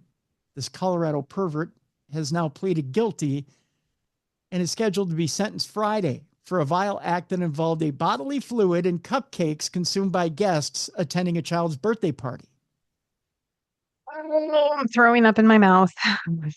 Just a little bit, right? 32-year-old Stephen Masalta, who worked at a Safeway supermarket, recently copped to attempting to commit sexual assault on a child, which is a felony, and a pair of misdemeanor indecent exposure charges. According to a plea agreement, Masalta will serve about 2 years in jail and be placed on 10 years of sex offender intensive supervision probation. Here's what this chomo, now we can officially call him a chomo, looks like. There he is right there, Jess. Yep. He looks like a chomo. Pretty much has the look, right? Ugh, he was putting his stuff in the cupcakes. He was inseminating on cupcakes, yes. My gag reflex is literally kicking in so hard. Masalta, who was barred from having contact with anyone under the age of 18, has been locked up since his arrest earlier this year for repeatedly masturbating outside coffee shops in Loveland and Fort Collins.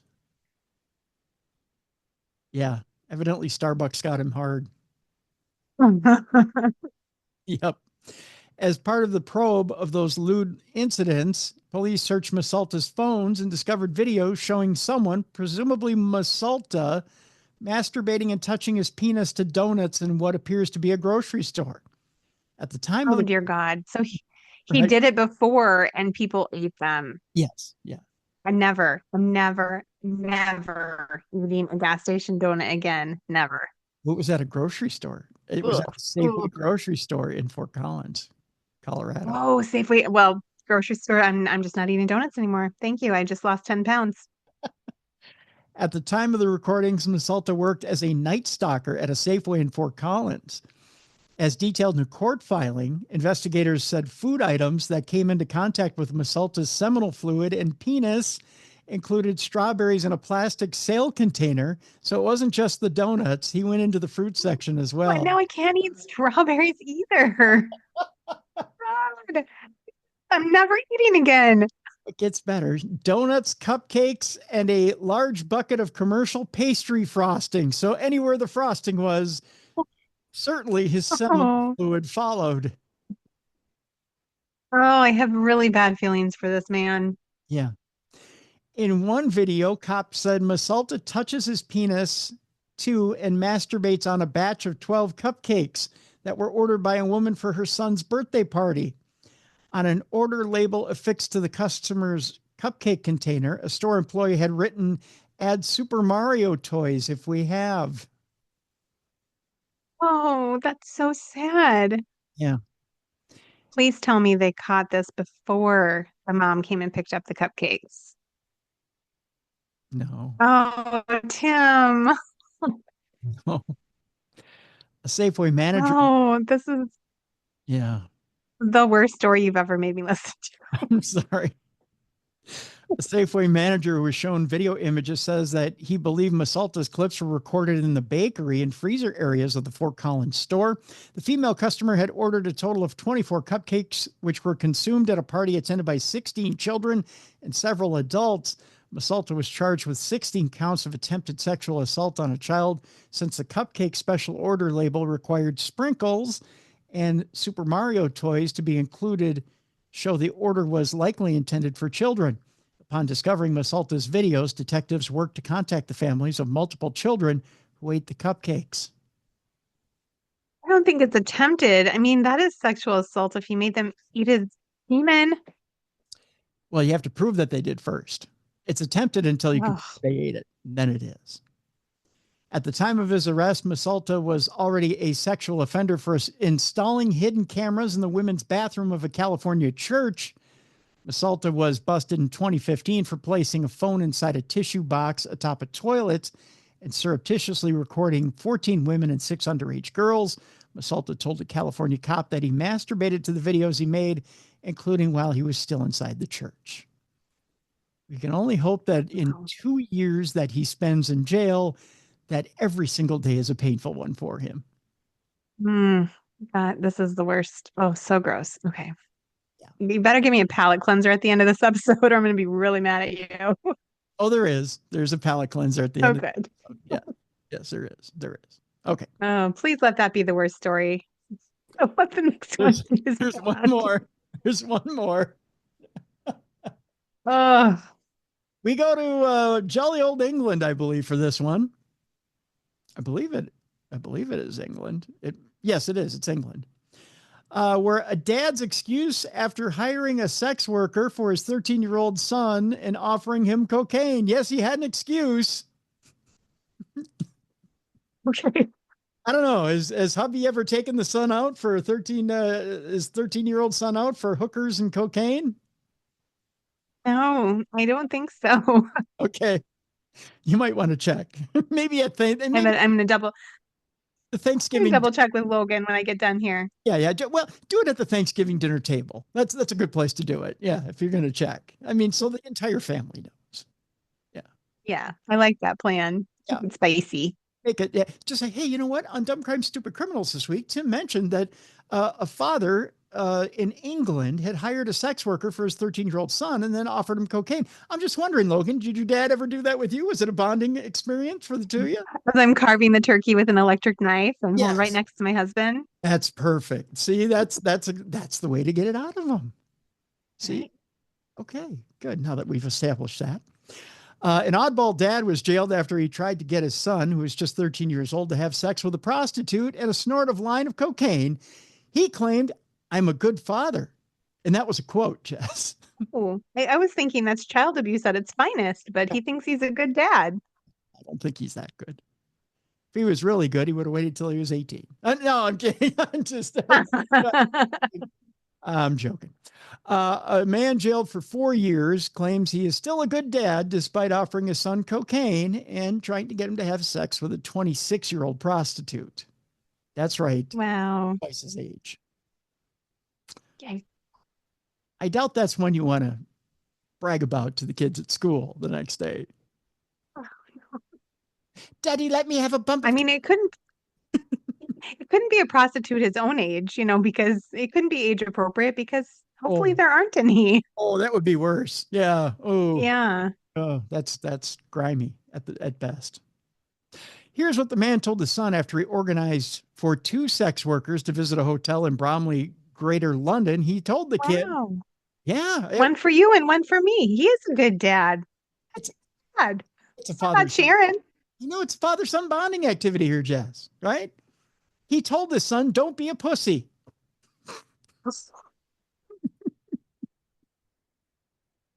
The young lad, who cannot be named, bravely told his dad, I'm fucking 13. That's ridiculous, when he was offered a line of cocaine. Yes, I love this kid. There's hope for him yet. He's got bigger balls than his dad, evidently. Just saying. At his sentencing hearing, the man told Croydon Crown Court he is a great father, despite appearing to have some weird and very skewed views on what is good parenting. He said, quote, I'm a good father, he insisted, after he pleaded guilty to arranging for a child to engage in sexual activity as well as offering to supply cocaine. He told the court, I might not look like it in your eyes. It was only because he was feeling down because he'd broken up with his girlfriend, and he said he'd done all that stuff before. He added, so he brass... What? Holy shit, I don't know if I can say this. So the brass sucked his penis, job done. Whatever. I don't know if I know that term in right. That must be an English thing we don't understand. I think so, yes. The prosecutor, Judith Benson, said the boy's mom had reluctantly agreed for him to spend a night with his dad, but when the boy arrived, his dad offered him a line of cocaine and said, I've brought a brass. Meaning I brought a...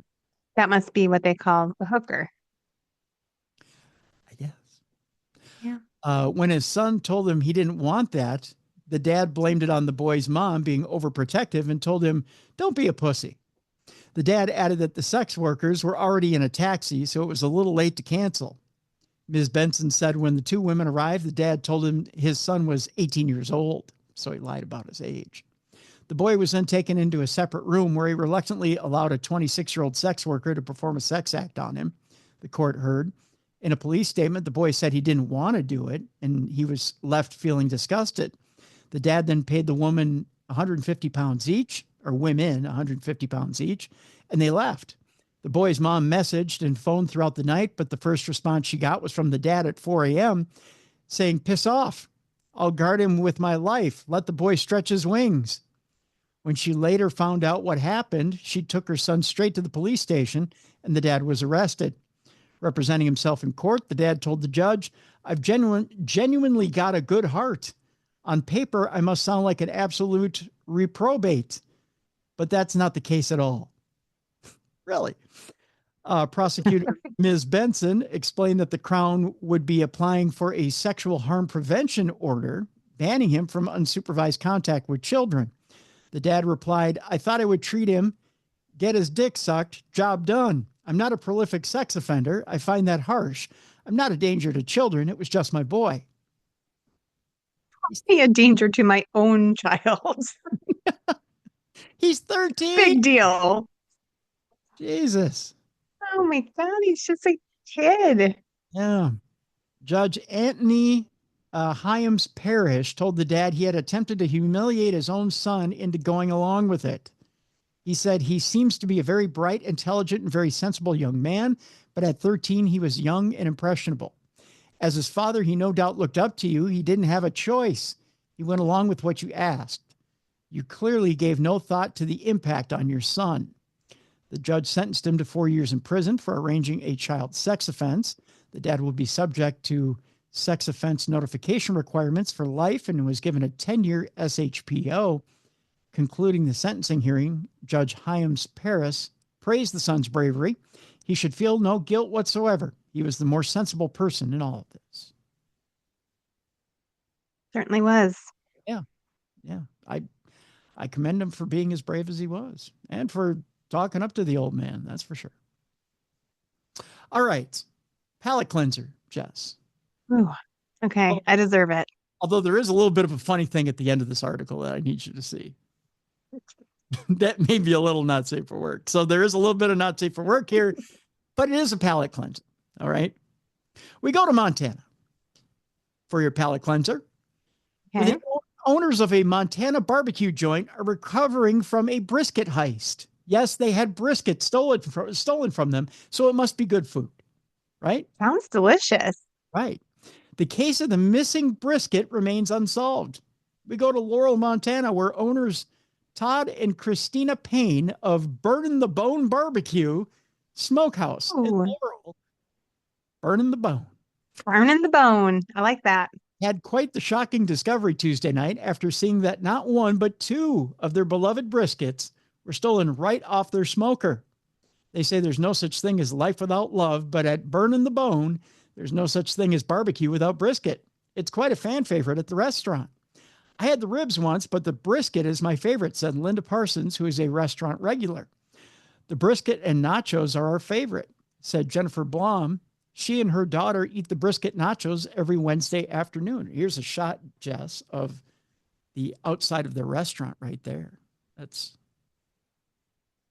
a look at their the front of their store right there. Burning the bone. Yeah, Burning the Bone. That's pretty cool. Yeah, they got quite the storefront there. Looks quite nice. I mean, smoking meat isn't the easiest restaurant to run. You got 12 to 20 hours to smoke the brisket and stuff, so it's a lot of hours, Todd said. Todd and Christina opened the restaurant in August. Over the past few months, they've developed a small core of regular customers. Everything seemed normal until Tuesday night. Yeah, we should have had cameras up, but we also didn't expect anyone to steal a brisket off our smoker either, Todd said. Now, to be fair, with most barbecue restaurants, the smoker stays outside, Jess. They'll put that smoker out. Oh, right. Because you don't have a built-in smoker in a restaurant. It's too expensive. Now, our good friends over at Jelly Bean and Julia's recently moved to Coon Rapids, and they have a smoker attached to the restaurant. It's built into the restaurant, but they had to get a special permit to do that. Ooh. And that smoker, which was made in Austin, Texas, cost $25,000 and required a permit from the city of Coon Rapids in order to build into the restaurant, right? Well, as it turns out, not all restaurants can do that. In fact, a lot of restaurants have to leave their smokers outside. They can't build that smoker into the restaurant because a lot of times that smoker will cost more in order to put the restaurant or to put the smoker in the restaurant. So a lot of barbecue restaurants leave their smokers outside. So that makes sense. That makes more sense of how their briskets got stolen. That's right. So that's why they got two briskets lifted. Okay. So Parsons went on to say, I think it's horrible. And Jennifer Blom went on to say, I think it's stupid and it sucks. People are mean. They take food out of the Payne's family's mouths. It's just really crappy. Now, Todd and Christina are installing precautions like video cameras and a fence to ensure that the incident doesn't happen again. Precautions for an avoidable situation, the Paynes say. I tell them that we are very generous people. We would have fed them if they would have come in and asked me for food. I would have given them a brisket off my smoker, Todd said, which is really generous, right? Yeah. Now, here's the thing that got me in the not safe for work part of our program. As I read this article, I'm thinking, well, that's a really nice palate cleanser to talk about. And it gives us a chance to talk about our good friends over at Jelly Bean and Julia's, right? Yeah. And a reminder that when you're out and about on Black Friday and you're out in Coon Rapids, if you're out in that area or out in Anoka, to stop by over on Coon Rapids Boulevard there and visit our friends at Jelly Bean and Julia's, stop by for a drink, for a meal. They've got an excellent smoked prime rib on Friday nights. Go see them, right? And I'm looking at the name of the restaurant, Burnin' the Bone Barbecue. Right? Thinking we just got done with not safe for work. There's an ad right below the article talking about the Crescendo 2. Oh my goodness, it's a dildo. It's an ad for a dildo right below Burnin' the Bone Barbecue. Talk about AI placement. That's great. Isn't AI dirty? I can live with that though, as long as that weird guy from the other story didn't come put his weenie on the brisket. Right. Yeah. As long as he didn't try to put his own glaze or sauce on the brisket, I think we're good. Oh, yeah. Gross. I'm going to have to go bleach my mouth, my eyes, my ears, my everything after this episode. I'm so disgusted right now. That, I think the first time I read that story, I think I read it with Mally here, and she was just like, "Oh my God!" Because, okay, so that was at Fort Collins in Colorado, but when we used to do trips to the Stanley, Yeah. there was one right across, literally right across the little street. I mean, you could walk to the Safeway right there in Estes Park. So you could walk. You didn't want to because you'd lose your breath because you're up in the mountains. Right. Yeah. But we used to get our supplies from, I mean, you know, because you had a refrigerator in your room at the Stanley Hotel. So we would get like sandwich material and stuff. And every once in a while you'd pick up baked goods, right? Like for the morning. And you were like, oh, so you're like, did that guy ever work at the one in Estes Park? And you're like, oh, and then you're like, no, wait a minute. He didn't work for Safeway that long, because mind you, that was years and years ago. Right. You were safe. You didn't eat anybody's penis touched food. Oh, I mean, I can't guarantee that, but no, but still. Oh, I'm gonna bleach my strawberries. I'm gonna bleach my donuts. I'm gonna die from bleach poisoning. or at least just wipe them off with, I don't run them under the faucet. I don't know. I don't know what you Not do. enough. It's penis juice. It's so gross. Yeah. Oh. Well, on that note, happy Thanksgiving. Eat lots of turkey. enjoy your gravy. Yeah. Yeah. Now let's talk about injecting your turkey with butter. No, I'm just, oh, no. No. You're ruining everything, Tim. Aren't I? Injecting your turkey with something. Anywho, but yeah, so we've got a big week ahead for you. We've got, of course, Supernatural News tomorrow. And then an old friend that I had promised a couple weeks ago is back on the program for your Thanksgiving. So we have a brand new show for you on Thanksgiving, which, by the way, we've tried to do on holidays, try to have brand new material for you on holidays, brand new shows for you on holidays. So in case you're not a huge football fan and you don't necessarily want to sit and watch the Giants and Cowboys, which, by the way, is a stinker of a game. By the way, that's Fox's way of giving you the finger on and maybe you want some other type of programming, or you want some other type of something to either watch or listen to. We have a brand new show for you on Thanksgiving. So that's our gift to you on Thanksgiving, and our way of saying thank you for following us all year round. So, and being our friends on Thanksgiving, that's our way of being thankful to you, is giving you a brand new show on Thanksgiving. So, and boy, is it a doozy. I'll just say that. It's a good one. You're going to tease it? You're going to tell us who it is? I'll put it this way. You know how on Thanksgiving we like to be not only thankful for what we have, but we are thankful for things in our past? We'll be talking about certain things in our past while also discussing things in the future, things in space, things that may transport us from one place to another. I'm intrigued. We'll be doing so with an old friend. I gotta make it somewhat vague, and tomorrow I'll tell you on the show what it is. But that's good. That's good. I like the tease, though. It's exciting. Yeah. So but it's a very interesting show on Thursday. So I think you guys will be riveted. Very good show. So, and we got lots of good shows coming up in December. I'll